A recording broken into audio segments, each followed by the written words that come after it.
Baik pemirsa, Anda kembali di Damai Indonesiaku spesial Ramadan dengan tema besar kita mengapa ujian tak kunjung usai meskipun kita rajin beribadah.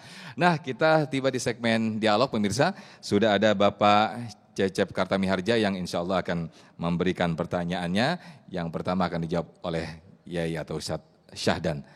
Boleh berdiri Pak, silakan. Assalamualaikum warahmatullahi wabarakatuh. Waalaikumsalam warahmatullahi wabarakatuh. Nama Cecep Kartamiharja, Sunda asli. Perwakilan dari manajemen Yayasan Ar-Rahman Sekolah Islam Terpadu Al-Madinah. Ustadz Fatih, sabar itu mudah diucapkan, tapi sulit untuk dilakukan.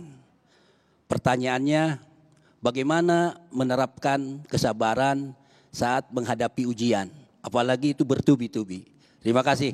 Assalamualaikum warahmatullahi wabarakatuh. Waalaikumsalam warahmatullahi wabarakatuh. Prakteknya nih, mungkin Ustadz Syahdan terlebih dahulu untuk bisa menjawab. Baik, terima kasih Pak Cecep dari Ar-Rahmah ya, Al-Madinah. Ya, memang ujian itu adalah sebuah keniscayaan. Tapi buat orang beriman, orang yang taat, ujian sebanyak apapun, sebesar apapun adalah merupakan ibadah yang sopyan, yang agung maksud saya. Soalnya ingatnya Mas Agung di sebelah ada Mas Sopyan. Ujian itu adalah ibadah yang agung. Keberkahan yang menyimpan banyak hikmah.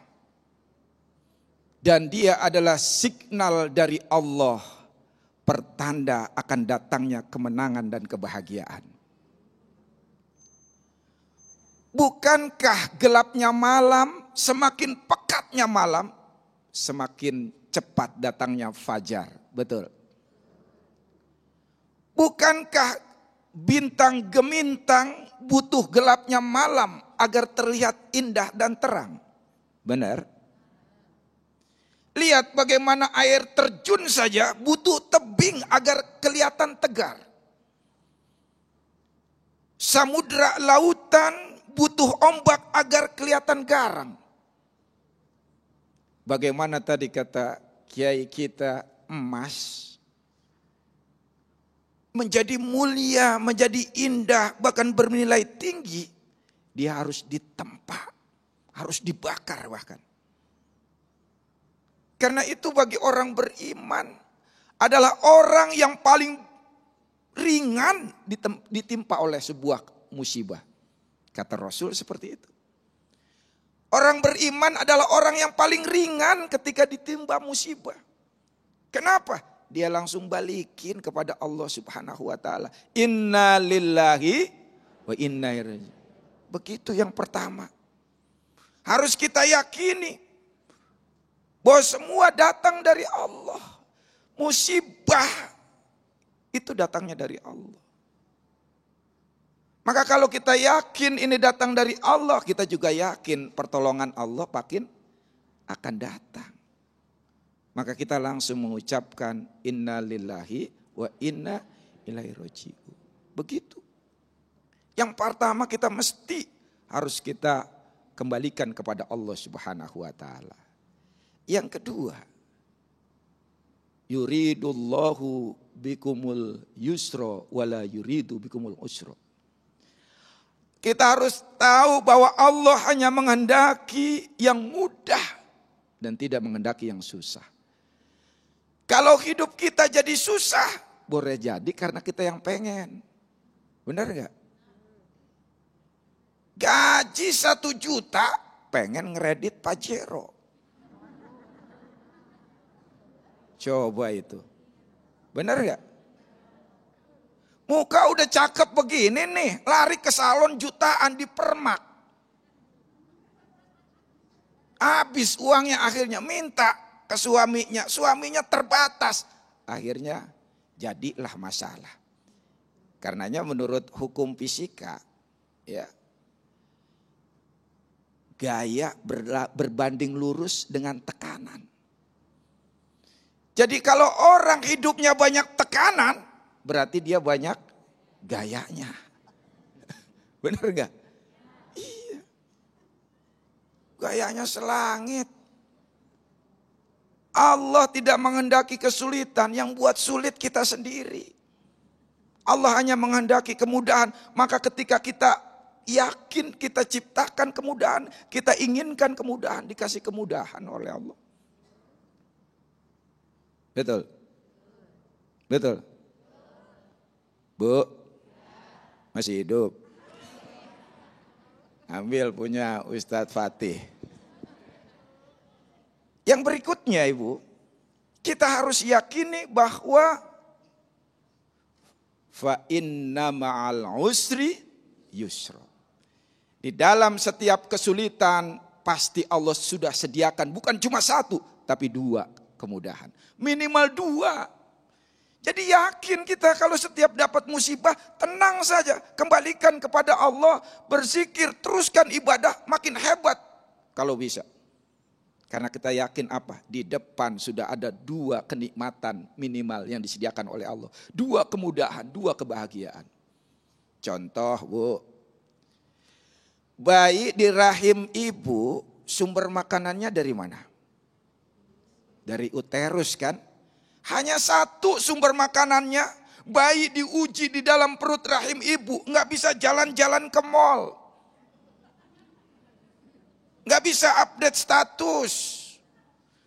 Terkungkung dalam sebuah rahim, tidak seberapa besar, makanannya hanya dikasih sumbernya satu doang, uterus. Tapi begitu ujian lulus, bayi lahir, langsung dikasih dua jalan makanan. Betul? Apa makanannya? Ibu-ibu punya semuanya. Betul? Begitu juga bayi ketika disapi. Bagaimana beratnya menyapi anak. Bagaimana anak menangis, merintih karena disapi. Tapi begitu lulus anak disapi, dia udah bisa. Bukan hanya dua jalan makannya. Dia boleh makan apa saja. Nasi goreng, unti, ketimun, macam-macam. Benar gak? Begitu ujian.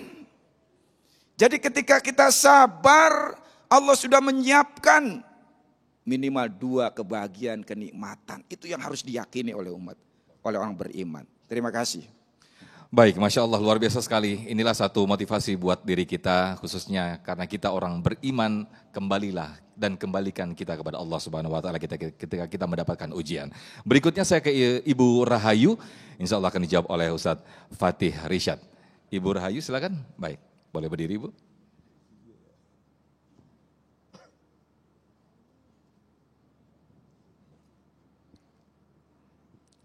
Assalamualaikum warahmatullahi wabarakatuh. Waalaikumsalam warahmatullahi wabarakatuh. Kenalkan, nama saya Ibu Rahayu dari Majelis Al-Madinah. Ini temanya pas ngenain saya Pak Ustadz. Saya udah setahun ini di cek lab, gula darahnya tinggi dan kolesterolnya tinggi. Jadi kena saraf kaki saya. Udah kurang lebih 1 tahun saya berobat, sebulan 2 kali. Tapi belum juga usai ujian saya ini ya Pak Ustadz. Yang saya tanyakan, kiat-kiat apa supaya saya tetap istiqomah, tidak ada pertanyaan kenapa dan mengapa gitu Pak Ustadz. Baik. Begitu, terima kasih Pak Ustadz semuanya. Assalamualaikum warahmatullahi wabarakatuh. Waalaikumsalam warahmatullahi wabarakatuh. Terima kasih Ibu Rahayu. Ustadz Fatih Rishad, silakan dijawab bagaimana nih ketika kita mungkin dibandingkan dengan Nabi Yunus tadi ya, ketika mendapatkan ujian justru belum seberapa begitu ya Ustadz Fatih. Silakan boleh ditambahkan Ustadz. Bismillahirrahmanirrahim. Ibu Rahayu yang dimuliakan Allah. Mudah-mudahan Allah lekas angkat penyakit ibunda. Para jamaah yang dimuliakan Allah, saya beranjak dari satu riwayat hadis ketika ada salah seorang wanita yang memiliki penyakit epilepsi, ayan ya. Dia datang kepada Rasulullah. Wahai baginda, baginda doanya makbul. Baginda manusia yang suci. Sudikah baginda untuk mendoakan saya? Ada apa ibu? Ya Rasul, saya punya penyakit epilepsi. Saya punya penyakit ayan ya Rasulullah. Enggak kenal di mana tempat, udah waktunya, udah kumat. Kadang di pasar, kelepek-kelepek. Kadang di pinggir empang, ini diajak suaminya mancing kali ini. Kelepek-kelepek. Dimanapun Rasul, saya malu. Doain ya Rasulullah. Apa jawaban Nabi Muhammad? Ibu, saya doain insya Allah penyakit ibu sembuh. Tapi ada tawaran kedua yang lebih hebat. Ibu sabar terhadap penyakit ibu. Tapi nanti langsung masuk surga bersama saya. Mau mana? Ini gak suruh jawab, dia lemes banget sih. Ilaha illallah.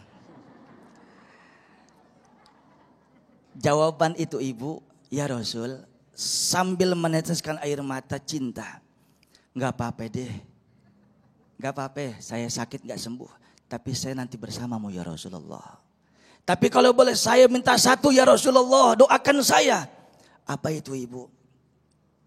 Saya ridho, saya ikhlas, penyakit epilepsi saya tidak sembuh. Ayan saya kumat di mana saja, saya ridho ya Allah. Wahai Rasul, yang penting bersamamu. Tapi aku minta satu saja. Apa ibu? Saya mohon doakan saya Rasulullah. Seandainya saya waktunya kumat, tolong mohon kepada Allah aurat saya agar tidak terbuka. Masuk akal kalau ini. Doain sama Rasulullah. Dikabul Bapak Ibu yang saya muliakan. Setiap dia kumat, kelepek-kelepek, ketutup auratnya. Sampai meninggal dunia. Husnul khatimah. Ibu, Bapak yang saya muliakan. Ada seorang sahabat lagi sakit. Datang Rasulullah menjenguk. Kalau bahasa kita ke dokter kagak sembuh. Diurut, udah kondor, longser lagi. Ditarik lagi. Alternatif, kagak sembuh-sembuh. Datang Rasulullah. Ya Rasul, doain ya Rasulullah. Saya sakit, saya capek. Saya lelah ya Rasulullah. Doain ya Rasul. Apa jawaban Nabi? La ba'sa. La ba'sa. Insya Allah tuhur. Gak apa-apa. Gak apa-apa sahabat. Ente lagi nubut dibersihin sama Allah. Sabar ya. Dulu kan banyak maksiat. Dulu kan banyak khilaf. Oh saya istiqomah sholat. Baru sekarang. Saya rajin sedekah. Baru engah kemarin. Saya kalem sama laki. Baru tempo hari. Dulu nyerocos wae. Bu. Masih ada waktu? Baik, nanti kita akan teruskan Ustaz Fatih. Masya Allah, jawaban yang sangat luar biasa sekali, gambaran yang sangat luar biasa sekali. Bisa jadi ujian yang menempa diri kita diminta agar cepat usai. Mungkin baik bagi kita, namun tidak baik bagi Allah Subhanahu wa Ta'ala. Begitu juga mungkin sebaliknya. Tetaplah bersama kami di Damai Indonesiaku Spesial Ramadan.